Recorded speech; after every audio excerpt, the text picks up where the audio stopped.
ధోని అన్న ఇక నెక్స్ట్ 7 మ్యాచ్ల్లో మనం 4 మ్యాచ్లు గెలవాలన్నా, లేకుంటే ప్లే ఆఫ్స్ కి వెళ్ళమన్నా నన్నేం చేయమంటావురా? నాకు బ్యాటింగ్ వచ్చిన ప్రతిసారి నేనేం చేయాలో అది చేసొస్తున్నా. మీరే సరిగ్గా ఆడకుండా మ్యాచ్లన్నీ పోగొట్టుకుంటున్నారు. అలా కాదన్నా, నెక్స్ట్ మ్యాచ్ నుంచి నువ్వు త్వరగా బ్యాటింగ్కి రా అన్నా, వన్డోన్ దిగన్నా ప్లీజ్ అన్నా. ఇదిగో ఇలా కండిషన్స్ పెడితే మ్యాచ్ లోకి కూడా అడుగు పెట్టను. నేను ఎప్పుడు బ్యాటింగ్ చేయాలనుకుంటానో అప్పుడే చేస్తాను, అంతే అన్నా. లాస్ట్లో 10-12 బాల్ ఆడితేనే నువ్వు అలా ఆడుతున్నావంటే, నువ్వు ఒక 30-40 బాల్ ఆడావంటే మన స్కోరు 250 దాటేస్తుందన్నా. నాకు పక్కా నమ్మకం ఉందన్నా. నీ నమ్మకాన్ని నీ దగ్గరే పెట్టుకోరా, నా మీద రుద్దాలని చూడకు. ఇప్పటికే కాలు బాలేక కుంటుకుంటూ సిఎస్కే కోసం సేవ చేస్తున్నా. ఇవన్నీ మర్చిపోయి ఇంకా నన్ను కష్టపడమంటావు? నాకు ఇలాంటివి చెప్పకు. ఇక నేనే వన్డౌన్ బ్యాటింగ్ చేసి, నేనే కీపింగ్ చేసి, నేనే ఫీల్డింగ్ సెట్ చేసి, ఇక మీరేం చేస్తారా టీంలో ఉండి? వదిలితే బౌలింగ్ కూడా చేయమనేలాగే ఉన్నావు. ఒకవేళ నువ్వు బౌలింగ్ అడిగినా కూడా ఇచ్చేస్తానన్నా, నాకేం ప్రాబ్లం లేదు. నీ మీద నాకు ఫుల్ నమ్మకం ఉంది. అయినా అంత టెన్షన్ ఎందుకురా? ఇంకా 7 మ్యాచ్లు మనం గెలవాల్సింది 4 కదా. అందులో మన చపాక్లోనే మ్యాచ్లు ఉన్నాయి. ఎందుకు భయపడుతున్నావు? అంటే ఫస్ట్ టైం కెప్టెన్సీ కదన్నా, ప్లే ఆఫ్స్కి వెళ్ళలేదనుకో, నువ్వు కెప్టెన్ కాకుంటే మనం ఏమీ చేయలేమని చెప్పి నన్ను ట్రోల్ చేస్తారన్నా, అదే భయం నాది. ఇదైతే నేను అనుభవించాను రోయ్. ఇది పక్కా జరుగుతుంది. మన ఫ్యాన్స్ ఊరికే ఉండరు. మళ్ళీ ధోనిని కెప్టెన్ చేయండి, ఇంకొక సీజన్ ఆడించండి అని చెప్పి సోషల్ మీడియాలో పెద్ద యుద్ధమే చేస్తారు. అవునరా బాబు, ఇంకొక సీజన్ ఆడించమని ఖచ్చితంగా అడుగుతారు. నేనైతే ఈ సీజన్లో రిటైర్మెంట్ ఇవ్వాలనుకుంటున్నా. కాబట్టి మనం ప్లే ఆఫ్స్కి వెళ్ళి తీరాల్సిందే. బాగా ఆడండి రే జడేజా. నువ్వు బ్యాటింగ్ మాత్రమే కాదు, బౌలింగ్లో వికెట్లు కూడా తీయాలి. ఒక మ్యాచ్ తీస్తే ఇంకొక మ్యాచ్ రెస్ట్ తీసుకుంటున్నావు. ఇలా అయితే ఎలా రా అన్నా? నెక్స్ట్ మ్యాచ్ మన హోమ్ గ్రౌండ్ అయినా చపాక్లో ఉంది. చూస్తావు కదా ఎలా వేస్తానో బాళ్ళు. అవునరా, మన నెక్స్ట్ మ్యాచ్ ఎవరితో?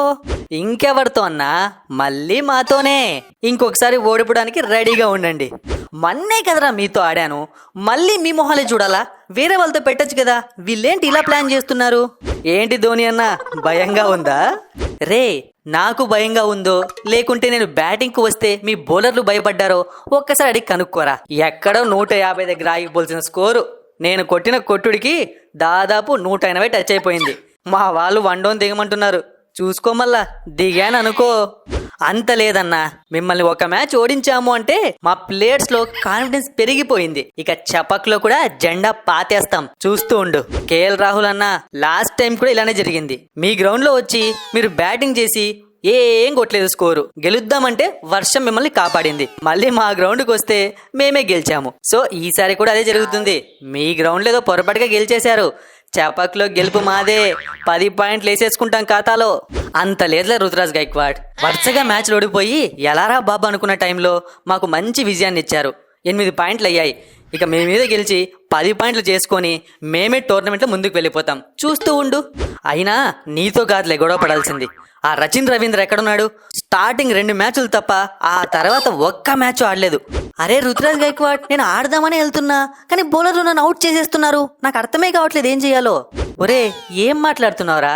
బౌలర్లు బౌలింగ్ చేసేది మనల్ని అవుట్ చేయడానికి కదా. నువ్వేంటి అవుట్ చేయకుండా నీకు 6 వేసే బాల్ వేలన్నట్టుగా మాట్లాడుతున్నావు?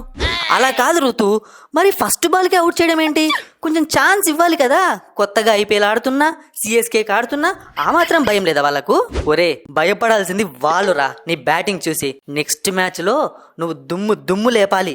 ఓపెనర్ గా నిన్ను ఫేస్ చేయాలంటేనే ప్రతి టీం బౌలర్ భయపడాలి. నేను నీకు బ్లెస్సింగ్స్ ఇస్తున్నా, రెచ్చిపో. దీనికోసమే వెయిట్ చేస్తున్న ధోని అన్న. నీ బ్లెస్సింగ్స్ వచ్చాయి అంటే ఇక చూడు, ఇక తిరుగే ఉండదు. రే, ఇంకా టెన్షన్ పడకు. రచిన్ రవీంద్ర దుమ్ము లేపేస్తాడు. నేను బ్లెస్సింగ్స్ ఇచ్చా కదా. అలాగే మన బౌలర్స్ కి కూడా కొంచెం పిలిచి బ్లెస్సింగ్స్ ఇవ్వన్నా. లాస్ట్ మ్యాచ్ లో కొంచెం చేతులు ఎత్తేసారు అనిపించింది. మరి ఓపెనర్స్ వికెట్స్ తీకుంటే ఎలానా మనం మ్యాచ్లు గెలుస్తాం. వాళ్ళు ఒక మ్యాచే ఫెయిల్ అయ్యారు. మన బ్యాట్స్మెన్స్ ప్రతి మ్యాచ్ ఫెయిల్ అవుతున్నారు. ఆ శివం దుబే ఆడుకుంటే మనం కనీసం 200 టచ్ చేయలేకపోతున్నాము. ఈసారి మ్యాచ్ లో నువ్వు మంచి స్ట్రైకర్ తో బ్యాటింగ్ చేయి. ఫస్ట్ నువ్వు బ్లెస్సింగ్స్ తీసుకో, తర్వాత వాళ్ళకి ఇస్తాను గాని. ఋతు, నెక్స్ట్ మ్యాచ్ చపక్లోనే కదా.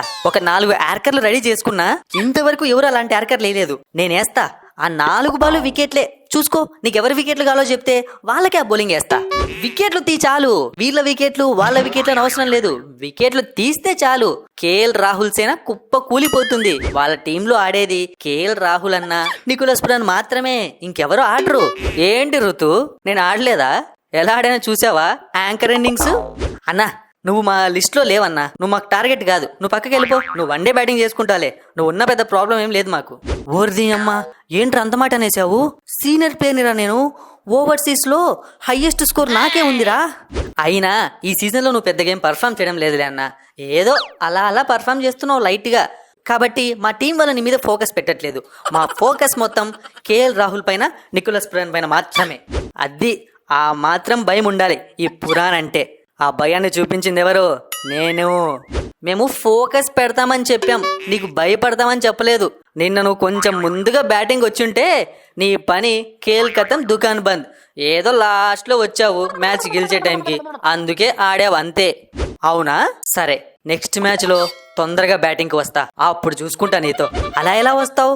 కొంపదీసి ఓపెనింగ్ చేస్తావా ఏంటి? లేదు, ఎలాగో మా ఓపెనర్స్ ఈ మ్యాచ్ ఆడారు కదా, నెక్స్ట్ మ్యాచ్ ఆడరు, ఇంకా త్వరగానే అవుట్ అయిపోతారు. ఇక దీపక్ కూడా ఫ్రీ వికెట్ మీకు. నెక్స్ట్ నేనే కదా వచ్చేది బ్యాటింగ్కి. చూసావా క్వింటన్ డీకా కన్నా మీ ఓపెనర్స్ పైన మీ టీంలో ఉన్న నికోలస్ పురాన్కే నమ్మకం లేదు.